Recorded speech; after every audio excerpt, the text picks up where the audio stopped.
नमस्कार दोस्तों, आज बात करते हैं डिविजिबिलिटी रूल के बारे में। सबसे पहले तो ये समझते हैं कि ये होता क्या है। तो ये जो रूल होते हैं ये हमारी हेल्प करते हैं कोई भी नंबर जो है वो पर्टिकुलर 2, 3, 5, 11 से डिविजिबल है या नहीं।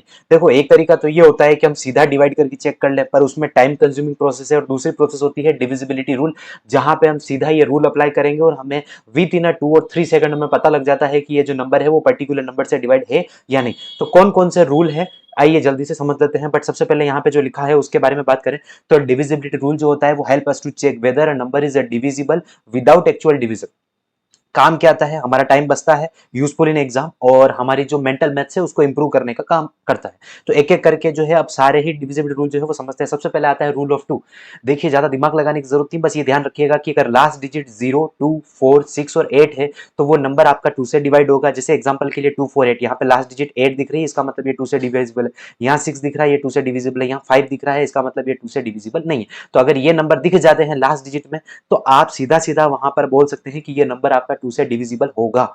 चलिए, इसके बाद अगर 3 की बात करें तो 3 का रूल भी इजी है। बस आपको सिर्फ इतना सा ध्यान रखना है कि ये जो नंबर लिखे होते हैं, आपको सबसे पहले नंबर को, इस डिजिट को करना है प्लस। तो यहाँ पे 123, तो 1 प्लस 3, तीनों डिजिट में प्लस किया है। और जैसे ही हमने तीनों डिजिट को प्लस किया तो हमें पता लगा कि इनको प्लस करने पे आंसर आता है 6। और हमको पता है कि जो 6 है वो आपका 3 से डिविजिबल है, मतलब 3 से डिवाइड होता है 6। तो अगर होता है, इसका मतलब 123 जो है वो भी आपका 3 से डिविजिबल होगा। इसको एक एग्जांपल और ले सकते हैं। लेट सपोज 422 लेते चलिए। तो अब पता लगाना है कि नंबर 2 से डिविजिबल, 3 से डिविजिबल है या नहीं। तो +4 + 2 कर दो, तो 4 और 2 6, 6 और 2 8। अब हमको पता है कि भैया 8 जो है वो 3 से डिविजिबल नहीं, मतलब 3 की टेबल में कभी भी 8 नहीं आता है। इसका मतलब 422 3 से डिविजिबल नहीं होगा। इस तरीके से हम 3 से चेक कर सकते हैं। इसके बाद आता है आपके पास 4 का रूल। 4 के रूल में सीधा सा ध्यान रखना है, लास्ट की 2 डिजिट, लास्ट की 2 डिजिट पकड़िए और उसको 4 से डिवाइड करके देख लो। अगर वो 4 से डिवाइड है, इसका मतलब ये पूरा का पूरा नंबर जो है आपका वो 4 से डिविजिबल हो जाएगा। 5 का रूल क्या बोलता है, सिर्फ इतना सा ध्यान रखना है कि जो लास्ट की डिजिट है वो तो 0 होनी चाहिए या फिर 5 होनी चाहिए। अगर लास्ट की डिजिट 0 या 5 है तो वो नंबर आपका जो है वो 5 से डिविजिबल होगा। जैसे एग्जांपल में देखिए, 5 आ रहा है पीछे, मतलब ये डिविजिबल है। 0 आ रहा है, डिविजिबल है। 3 आ रहा है, मतलब ये डिविजिबल नहीं है। इसके बाद बात करते हैं रूल ऑफ 8। जैसे रूल ऑफ 4 था वैसे ही रूल ऑफ 8 है, बस हल्का सा फर्क है। वहां पे आपने लास्ट की 2 डिजिट देखी थी, वहां पे ना आपने लास्ट के 2 डिजिट के बारे में बात की थी।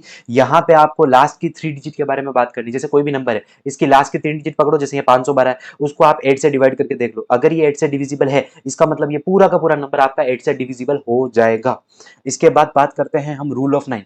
तो जैसे रूल ऑफ 3 था, वहां पे भी आपने डिजिट को प्लस किया और जो आंसर आया उसको 3 से डिविजिबल किया। वैसे ही यहाँ पे जो भी डिजिट दे रखी होगी, जैसे यहाँ पे हमें डिजिट दे रखी है 729, तो हमें 7 + 2 + 9 करना है। डिजिट को प्लस करेंगे 18 आ जाएगा। और फिर हमें इस 18 को 9 से डिविजिबल करके या 9 से डिवाइड करके देखना है। अगर 9 से 18 पूरा पूरा डिवाइड हो रहा है, इसका मतलब 729 जो है वो भी 9 से डिविजिबल होगा। तो डिटो सेम है, वहां पे 3 से डिवाइड किया प्लस करने के बाद, यहाँ से 9 से डिवाइड करना है।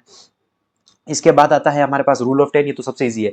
लास्ट डिजिट अगर 0 है, ओनली 0, तो वो नंबर जो है आपका 10 से डिविजिबल हो जाएगा। जैसे 120 में 0 आ रहा है, 4500 में भी 0 आ रहा है, ये दोनों ही नंबर जो है आपके वो 10 से डिविजिबल हो जाएंगे। और उसके बाद लास्ट आता है रूल ऑफ 11, जो थोड़ा सा अजीब भी है। रूल ऑफ 11 में अपने को क्या ध्यान रखना है ना, पहली बात तो आप ये ध्यान रखिएगा, जो भी नंबर आपको दे रखा होगा उसकी अल्टरनेट डिजिट को जो पहले आप प्लस कर लीजिए और उसके बाद उसको माइनस करके, अगर आंसर या तो 11 आ रहा है माइनस करने पे, या फिर 0 आ रहा है, या फिर 11 का मल्टीपल, 11 का मल्टीपल इन द सेंस 11 की ही टेबल में आने वाला कोई नंबर, जैसे 11, 22, 32, ऐसे अगर कोई नंबर आ रहे हो तो वो नंबर आपका 11 से डिविजिबल होगा। जैसे इस केस में देखो 121 लिखा हुआ है, तो 121 है, तो अल्टरनेट डिजिट, एक डिजिट ये रही, इसको छोड़ देंगे, फिर एक डिजिट ये लेंगे, तो इन दोनों को प्लस करो तो 1 + 1 कितना होता है, 2 होता है। और दूसरी अल्टरनेट डिजिट ये 2 रही।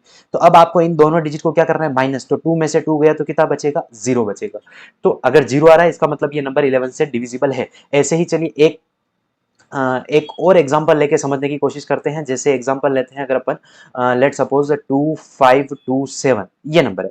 अब हमें क्या करना है ना, अल्टरनेट डिजिट को प्लस करना है, मतलब एक ये डिजिट और इसको छोड़ेंगे फिर ये डिजिट। तो इन दोनों डिजिट को अगर मैं प्लस करता हूं तो 2 + 2 कितना आता है, 4। वापस से अल्टरनेट डिजिट लो, एक ये डिजिट जो हमने छोड़ी और ये डिजिट हमने जो छोड़ी, तो समझ गए ना आप। अल्टरनेट डिजिट को लेना है और उनको प्लस करना है। तो एक बार आप पहले इन दोनों को अपन ने प्लस किया, अब हम इन दोनों को प्लस कर रहे हैं। तो 5 + 7 ये रूल है, इसको थोड़ा सा आपको ध्यान रखना पड़ेगा। तो 7 और 5 कितना होता है, 12। अब हमें करना है माइनस, तो 12 में से अगर हम 4 को माइनस करते हैं तो कितना आता है, ये आता है हमारे पास 8, और हमें पता है कि या तो 11 आना चाहिए या 0 आना चाहिए, 11 का कोई मल्टीपल, बट ये तो 8 आ रहा है, इसका मतलब 2527 आपका 11 से डिविजिबल नहीं होगा। इस तरीके से 11 के रूल को हम अप्लाई कर सकते हैं। चलिए आगे चलते हैं, तो क्विक रिवीजन के बारे में बात करें जो भी हमने अब तक पढ़ा। 2 का रूल क्या होता है, लास्ट डिजिट जो है इवन होनी चाहिए, जैसे 0 2 4 6 या फिर 8 होना चाहिए। 3 में क्या होता है, डिजिट को प्लस करेंगे और 3 से डिविजिबल होना चाहिए। 4 का रूल, लास्ट की 2 डिजिट को 4 से डिवाइड कर लो। 5 का रूल, लास्ट की डिजिट या तो 0 या 5। 8 का रूल, लास्ट की 3 डिजिट को डिवाइड करना है 8 से। 9 का रूल, प्लस करो और 9 से डिविजिबल होना चाहिए। 10 का रूल, लास्ट डिजिट 0, और 11 का रूल, अल्टरनेट डिजिट जो है उनको पहले प्लस कर लो और उसका डिफरेंस निकाल दो। डिफरेंस अगर 0 11 या फिर 11 का कोई मल्टीपल आ जाता है तो फिर वो नंबर जो है आपका 11 से डिवाइड हो जाएगा। चलिए आगे बात करते हैं। तो कुछ क्वेश्चन हैं, अगर आप ट्राई करना चाहते हैं तो आपका स्वागत है। जैसे 936 जो है क्या वो 3 से डिविजिबल है या नहीं, 12405 से डिविजिबल है नहीं, या 3456 जो है वो 4 से डिविजिबल है नहीं, 1331 जो है वो 11 से डिविजिबल है नहीं। तो अगर आप चाहते हैं तो आप इन क्वेश्चनों को ट्राई कर सकते हैं, ताकि आपकी जो है वो प्रैक्टिस भी हो जाएगी। और अगर आपको लगता है अगर आप आंसर दे पा रहे हैं तो कमेंट सेक्शन में इसके जवाब जरूर लिखिएगा, अगर कोशिश कीजिएगा अगर आप जवाब दे पाएँ। तो उम्मीद करता हूँ आपको डिविजिबिलिटी रूल जो है वो समझ में आ चुके हैं। अगर समझ में आए हो तो प्लीज़ वीडियो को लाइक कीजिएगा और शेयर कीजिएगा अपने दोस्तों के साथ, ताकि वो भी इस चीज़ को समझ पाए। और अगर वीडियो अच्छी लगी हो तो वीडियो को लाइक करके चैनल को सब्सक्राइब कीजिएगा, और मिलते हैं अगली ही कंसेप्चुअल और बेसिक वीडियो के अंदर। तब तक अपना ख्याल रखिए। धन्यवाद।